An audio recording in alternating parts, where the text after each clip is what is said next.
Hi everybody, I wanted to share some thoughts on the story of Joseph and its relationship to the Chanukah story. This is Devar Torah entitled, Letting the Light In. Joseph's life is a cycle of ascent and descent. Favored by his father, who you think would have learned the risks of unequal parenting, he is vaunted above his brothers, who then cast him back down into a pit, where he awaits, perhaps, the end of his life. But it turns out to be the end of his life as he knows it, as he is sold into servitude and brought down to Egypt, where he again achieves a position of access and influence, only, after angering a source of his fortune, to be cast down once more into a deep, dark hole. The murkiness of Joseph's subterranean prison coincides elegantly with the holiday that is about to begin, Chanukah, Chag HaUrim, our festival of lights.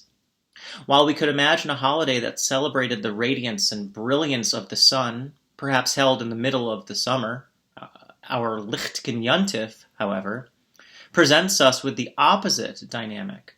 We light our lamps in the midst of the year's densest darkness. We are like Joseph, and Joseph is like us. So we can look to the Parsha for insight in how to persist in the dark, and how to make our way to the light. The commentators, in their looking at Joseph's second incarceration, are struck by the Torah's choice of words to refer to Potiphar's private prison. The verse reads, Joseph's master seized him and consigned him to the beit ha-sohar, the place where the king's captives are detained. Even to the amateur eye, the verse strikes one as odd, as the Torah includes an additional clause to define and explain what exactly this beit ha-sohar is. This seems to be because the Torah uses the more conventional and common language of asir and asur to refer to one imprisoned. One familiar with the daily liturgy may recognize this word from Birkot HaShachar, the morning blessings, in which we bless God as the one who frees the bound, matir asurim. So within the verse, the Torah has clarified what the term beit ha-sohar means contextually. But why did the Torah choose that phrase instead of just sticking with the more common terminology? What is being added in using that particular phrase, beit ha-sohar? The Netziv, in his commentary Ha'amek Davar, sees in that phrase an underscoring of the stringency of Joseph's environment. He elucidates that there were two kinds of incarceration in which one could be interred. In one kind, prisoners are secured in a location to await their trial. This kind of imprisonment is seen later in the tale when the cupbearer and the baker are installed in their cells. The Netziv points out that they were not actually in the same facility as Joseph. They weren't in the beit ha-sohar. Rather, they were in the compound of the Sar HaTabachim, i.e., Joseph's erstwhile master, Potiphar. The second kind of imprisonment was an indefinite detention, in which the imprisonment itself was the punishment. There was no trial. One had no end to wait for. One rotted away in the pit, in the darkness, with no idea as to when it will end. This is what Joseph endured.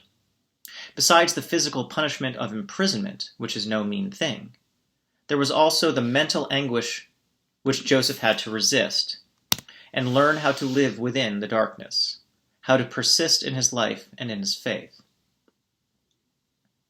Now that we have figured out, with the help of the Netziv, what the beit ha-sohar entailed, let us return to our original question and figure out what the phrase actually means.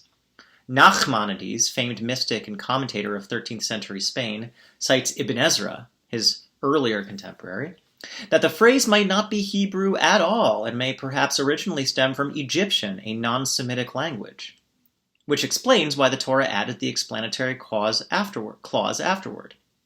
Megillat Esther did the same exact thing after referring to the lottery with the Persian word pur, immediately afterward redefining it with the Hebrew word goral. However, later in the Perush, Ramban cites a different etymology from Rabbi David Kimchi, the Radak, in his linguistic work, Sefer HaShorashim, the Book of Linguistic Roots. The Radak insists that beit ha-sohar does have Semitic origins, citing Song of Songs 7:3, in which the beloved's navel is compared to a round goblet. That is an agan ha-sohar. The Radak agrees with the Netziv that the beit ha-sohar is a pit, writing that it is constructed beneath the ground, with only a small opening above into which the prisoners are lowered. From it, they derive light, like the Aramaic word sihara, which means moon. And as it says above in regard to Noach, make a window, sohar, for the ark, like the word soharayim. The plural of soharayim implies the abundance of light, while here the singular, beit ha-sohar, implies its scarcity. At first glance, this interpretation may lead us back into the gloom of Joseph's internment. While the aperture for Noah's ark was wide and open, letting the light stream through, Joseph's meager opening had only the merest crack to allow in the light. However, we can look at the sohar according to what it lacks, or we can see it in terms of what it adds. Joseph had been condemned to the depths of the pit, disoriented, without a sense of when or if this trial would ever end. However, to be lowered into the pit, one needs to enter through an opening. There was a companion of the slight illumination to remind him of the world beyond the pit, of the light that can be found even within the dark. While the masters could confine his body, they could not extinguish his spirit.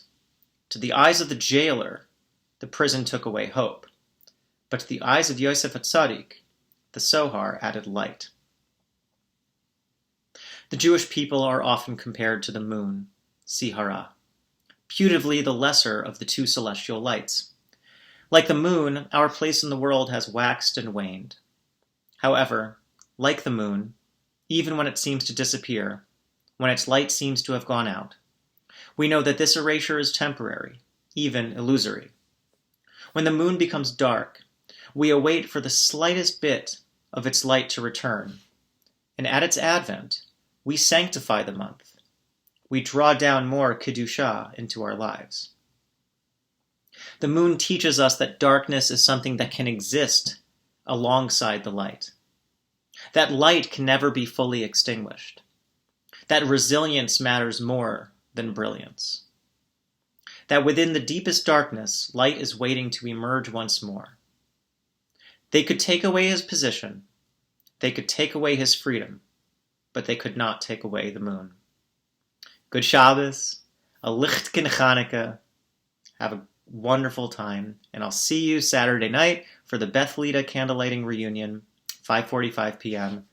Looking forward to seeing all of your illuminant, radiant faces. Good Shabbos.